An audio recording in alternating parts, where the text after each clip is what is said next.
Salut tout le monde, c'est Happy. Bienvenue pour une nouvelle vidéo. Aujourd'hui, je vais vous parler du quartier de Shinjuku. On va pouvoir retrouver plein de trucs super... Ouais, je m'en bats les couilles en fait. Allez, ciao. Non, je rigole. J'étais en train de vous dire justement aujourd'hui, on va vous parler d'un quartier que j'ai super kiffé. C'est celui de Shinjuku. Un quartier super cool. Où... Arrête de bouger, ouais, je suis en train d'essayer de faire une intro. Un quartier super cool où justement j'en peux plus. Les gars, c'est bon, j'en peux plus. Une chaîne. Allez, fin.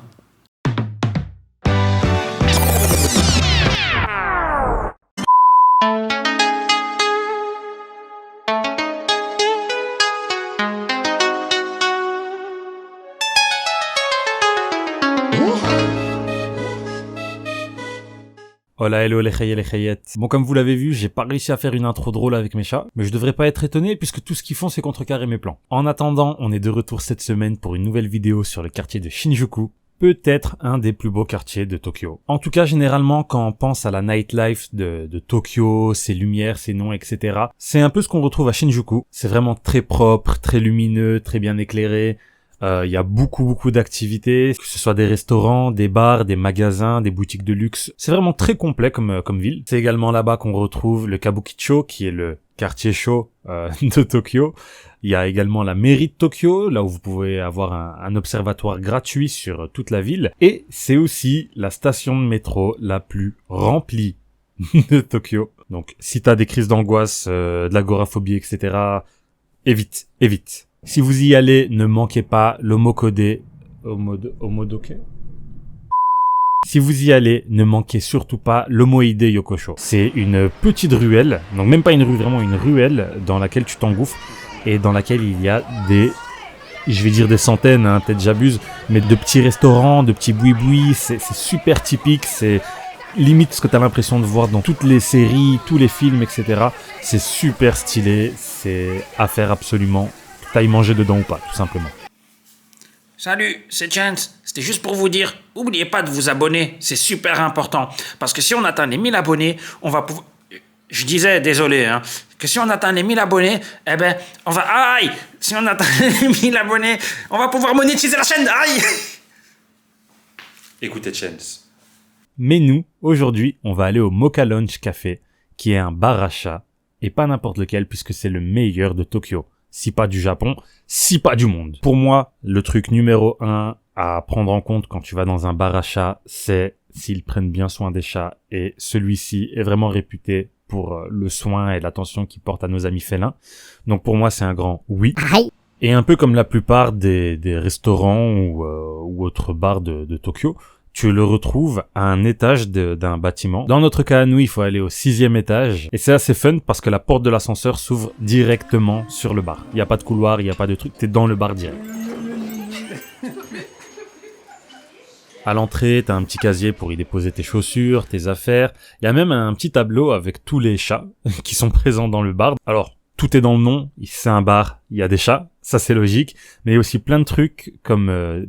une collection entière de mangas, dommage si tu sais pas lire japonais, et également des jeux vidéo à disposition, du rétro comme de la new gen, c'est vraiment sympa à ce niveau-là. Alors, je préfère prévenir toutes les personnes sensibles qui nous regardent, les images suivantes sont très difficiles à soutenir en raison d'une mignonnance extrême.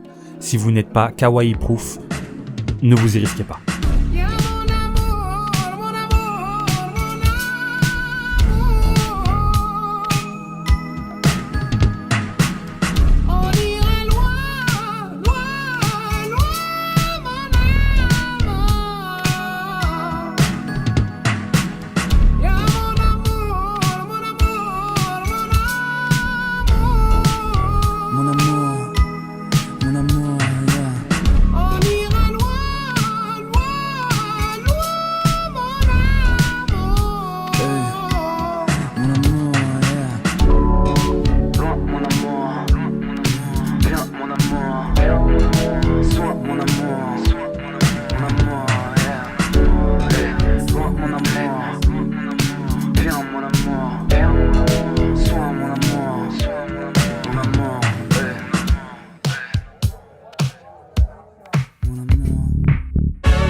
Au niveau des commodités, déjà t'as des toilettes japonaises, logique, ultra propres. Et également, et ça c'est le truc le plus ouf de tout le bail, t'as un distributeur de boissons gratuite, puisque c'est inclus dans le prix.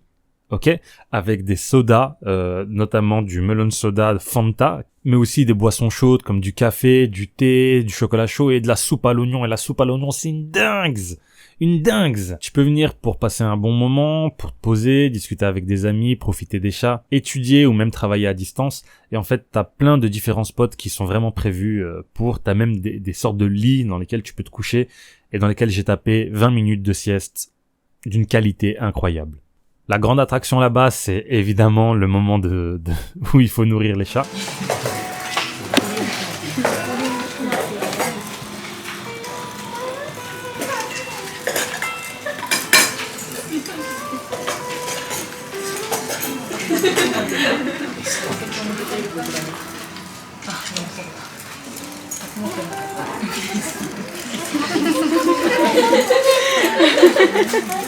L'alimentation des chats est très surveillée là-bas. En dehors de la nourriture qu'ils leur donnent, il y a également un nombre limité de sucreries que nous on a le droit de leur donner. Tu peux par exemple acheter des petites glaces sucettes, je sais pas trop quoi, pour nourrir les chats. C'est 500 yens, c'est à peine un peu plus de 3 €, donc c'est vraiment pas cher. Et il y en a un stock limité dans la journée, afin qu'ils grossissent pas. Et à ce moment-là, t'es le centre d'attention de tous les chats de la pièce.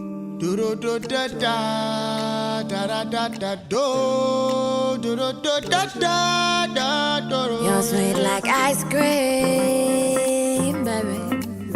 You know me like ice cream, baby. But you know, we both know that you're no good for me. Yeah. You ain't good for me. Yeah. All these addictions, bittersweet intuitions. Yeah. All these addictions, they're like bittersweet intuitions. So why does it feel so good? Oh baby, the things you do. Why does it feel so good? Oh baby, the things you do. Like ice cream, baby. N'oubliez pas de laisser un like et un commentaire. Un like et un commentaire, s'il vous plaît. Franchement. Michel, il y a moyen de me respecter un peu dans cette dalle ou quoi? Je me suis calmé. Merci à vous tous pour le soutien, merci pour les 1000 vues sur ma vidéo Japan Halal Tour, en espérant pouvoir taper 1000 vues sur plein d'autres vidéos à partir de maintenant. Comme Chens vous l'a dit là tantôt, surtout n'hésitez pas à vous abonner, c'est très important, ça va me permettre de pouvoir monétiser la chaîne et du coup de pouvoir professionnaliser un peu cette activité. Les likes, les commentaires, etc., ça aide au référencement, j'ai pas besoin de vous apprendre à quel point c'est vital sur YouTube. En attendant, merci à tous de la force que vous me donnez et n'hésitez pas à me retrouver sur Instagram, Twitter et tous mes autres réseaux. Le lien est dans la description. Nous, on se retrouve dans 2 semaines pour une nouvelle vidéo. Et encore une fois, je vous laisse essayer de deviner de quel quartier il s'agira dans les commentaires. Je vous laisse sur une artiste de rue incroyable qu'on a croisée à Shinjuku. D'ailleurs, si quelqu'un a son nom ou quoi que ce soit, faites-le moi savoir. Profitez bien, aimez-vous les uns les autres et surtout, mucho love.